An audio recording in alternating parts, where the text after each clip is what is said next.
Hello welcome to my YouTube channel. അപ്പോൾ പുതിയൊരു വീഡിയോയിലേക്ക് എല്ലാവർക്കും സ്വാഗതം. അപ്പോൾ ഇതെൻ്റെ ഫ്രണ്ട് മരിയ. അപ്പോൾ മരിയും ഞാനും മാത്രമല്ല, ഞങ്ങൾ കുറച്ച് ഫ്രണ്ട്സ്, അതായത് ഞാൻ ആമസോണിൽ കൊവൻട്രിയിൽ വർക്ക് ചെയ്ത സമയത്ത് അവിടുത്തെ നമ്മുടെ ഫ്രണ്ട്സ് എല്ലാവരും കൂടെ ഞങ്ങൾ ക്രിസ്മസ് ടൈമിൽ ബർമിംഗ്ഹാം ക്രിസ്മസ് മാർക്കറ്റ് കാണാനായിട്ട് പോയ ടൈമിൽ എടുത്തൊരു വീഡിയോ ആണ് കേട്ടോ. അപ്പോൾ ഇന്ന് എൻ്റെ സ്റ്റോറേജൊക്കെ ഞാൻ ചെക്ക് ചെയ്യുന്ന സമയത്ത് ഫുള്ളായിട്ട് അതിൽ കുറേ വീഡിയോസും കാര്യങ്ങളൊക്കെ ഡിലീറ്റ് ചെയ്യുന്ന സമയത്താണ് ഞാൻ ഈ വീഡിയോസും കാര്യങ്ങളൊക്കെ കണ്ടത്. അപ്പോൾ എനിക്കതൊക്കെ ഒരു മെമ്മറി ആയിട്ട് തോന്നി. അപ്പോൾ ഞാൻ അതെന്തായാലും യൂട്യൂബിൽ ഇട്ട് കഴിഞ്ഞാൽ പിന്നെ അത് നമുക്ക് ഡിലീറ്റ് ചെയ്യണ്ടല്ലോ, അത് ഇപ്പോഴും മെമ്മറി ആയിട്ട് കിടക്കും. അപ്പോൾ അതിന് വേണ്ടിയിട്ട് ഞാൻ അതൊന്ന് ചെറുതായിട്ടൊന്ന് എഡിറ്റൊക്കെ ചെയ്തിട്ട് അപ്ലോഡ് ചെയ്യാമെന്ന് വിചാരിച്ചു. അപ്പോൾ അതാണ് ഇന്നത്തെ ഒരു വീഡിയോ എന്ന് പറയുന്നത്.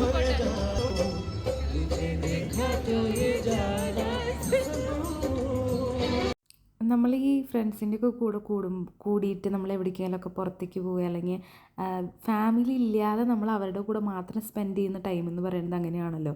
നമ്മൾ എന്തും പൊട്ടത്തരങ്ങളായാലും എന്തും വിളിച്ചു പറയാനായാലും നമുക്ക് ആ ഒരു കണക്ഷൻ കിട്ടിക്കഴിഞ്ഞാൽ നമ്മൾ അങ്ങനെയായിരിക്കും. അപ്പോൾ അതേ ഒരു അവസ്ഥ തന്നെയാണ് ഞങ്ങൾ എല്ലാവരും കൂടെ ഒരുമിച്ച് കൂടിക്കഴിഞ്ഞാലുള്ളത്. വീട്ടിലമ്മ പറയാറുണ്ട് കേട്ടോ, ഫ്രണ്ട്സ് ആരെങ്കിലും വിളിച്ചു കഴിഞ്ഞ് കഴിഞ്ഞാൽ പിന്നെ അവൾക്കൊന്നും വേണ്ട, ഭക്ഷണം വേണ്ട, വെള്ളം വേണ്ട, ഇങ്ങനെ എന്തെങ്കിലുമൊക്കെ വിശേഷങ്ങളും പറഞ്ഞ് ഇങ്ങനെ ചിരിച്ച് പുട്ടത്തുകളുടെ പോലെ ഇങ്ങനെ ചിരിച്ചും കളിച്ചും ഇങ്ങനെ ഇരിക്കുന്നു. അത് സത്യമാണ് കേട്ടോ. ഞങ്ങളുടെ പ്ലസ് ടുവിലത്തെ ഫ്രണ്ട്സ്, ഞങ്ങളിപ്പോൾ ഒരു 9 വർഷമായി പ്ലസ് ടു കഴിഞ്ഞിട്ട്, പക്ഷേ ഇപ്പോഴും ഞങ്ങൾ വിളിച്ചു കഴിഞ്ഞാൽ ഞങ്ങൾക്ക് ഏറ്റവും കൂടുതൽ പറയാനുള്ളത് പ്ലസ് ടുവിലത്തെ ഓരോ അബദ്ധങ്ങളും പൊട്ടത്തരങ്ങളും അവിടുത്തെ വിശേഷങ്ങളും പണ്ടത്തെ നമ്മൾ ടൂർ പോയ വിശേഷങ്ങൾ, NSS ക്യാമ്പിലുണ്ടായ വിശേഷങ്ങൾ, ഇതൊക്കെയായിട്ട് ഞങ്ങൾക്ക് ഏറ്റവും കൂടുതൽ പറയാനുണ്ടായിരിക്കുക.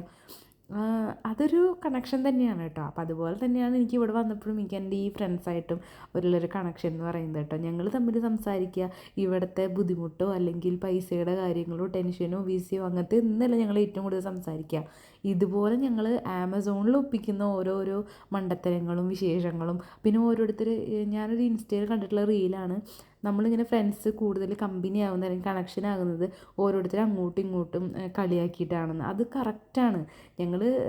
ഞങ്ങൾ പലരും എന്താ പറയുക, സ്റ്റാർട്ടിങ്ങിൽ വന്നിട്ടൊരു 3 മന്ത്സ് കഴിഞ്ഞിട്ടാണ് ഞങ്ങൾ ഇത്രയും കമ്പനി ആവുന്നത്. അത് എങ്ങനെയാണെന്ന് വെച്ച് കഴിഞ്ഞാൽ പതുക്കെ എല്ലാവരും അങ്ങോട്ടും ഇങ്ങോട്ടും കളിയാക്കിയിട്ടാണ് കുറച്ചും കൂടെ കണക്റ്റഡ് ആവുന്നത് കേട്ടോ. ഇപ്പം ഞങ്ങളൊരു ഫാമിലി പോലെ ആയിട്ടുണ്ട്. എനിക്ക് നമ്മളെവിടെ പോയാലും ഫസ്റ്റ് പ്രിഫറൻസ് അല്ലെങ്കിൽ ഫസ്റ്റ് നമ്മൾ പോകാനായിട്ട് ആഗ്രഹിക്കുന്ന ഒരു ഫ്രണ്ട്സ് ഓഫ് സർക്കിളാണ് ഇവർ കേട്ടോ.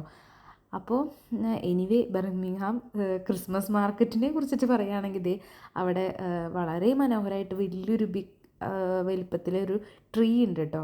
അപ്പോൾ അതിലാണ് കൂടുതലും എല്ലാവരും അട്രാക്റ്റീവായിട്ട് ഫോട്ടോസൊക്കെ എടുക്കാനായിട്ട് പോകുന്നത്. അപ്പോൾ അങ്ങനെ ഞങ്ങളുടെ പരിപാടികളൊക്കെ കഴിഞ്ഞു. ഞങ്ങളവിടെ ഒരു 2-3 അവേഴ്സ് ഞങ്ങൾ സ്പെൻഡ് ചെയ്തു. പിന്നെ അതൊക്കെ കഴിഞ്ഞ് ഞങ്ങൾ ട്രെയിനിലാണ്. അപ്പോൾ ഇവരിൽ കുറച്ച് പേര് കൊവൻട്രിയിൽ തന്നെയാണ് താമസിക്കുന്നത്. ഞങ്ങൾ ലെസ്റ്ററിലാണ്. അപ്പോൾ എല്ലാവരും കൂടെ കൊവൻട്രിയിൽ നിന്ന് പിന്നെ ലെസ്റ്ററിലോട്ട് ഞങ്ങൾ പോവുകയാണ് ചെയ്തത് കേട്ടോ.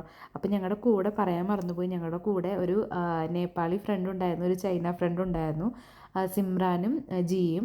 അപ്പോൾ അവരും ഞങ്ങളുടെ കൂടെ ഉണ്ടായിരുന്നു കേട്ടോ. അവരും ഞങ്ങളുടെ കൂടെ ആമസോണിൽ വർക്ക് ചെയ്യുന്ന 2 ഫ്രണ്ട്സാണ്. അങ്ങനെ നമ്മുടെ പരിപാടികളൊക്കെ കഴിഞ്ഞ് അന്ന് ഞങ്ങൾ സ്റ്റേ മരിയയുടെ വീട്ടിലായിരുന്നു കേട്ടോ. അപ്പോൾ പിന്നെ രാത്രി ഞങ്ങളുടെ പരിപാടികളായിരുന്നു ഇതൊക്കെ. അപ്പോൾ അത്രയുള്ള ഇന്നത്തെ വീഡിയോ. ബൈ.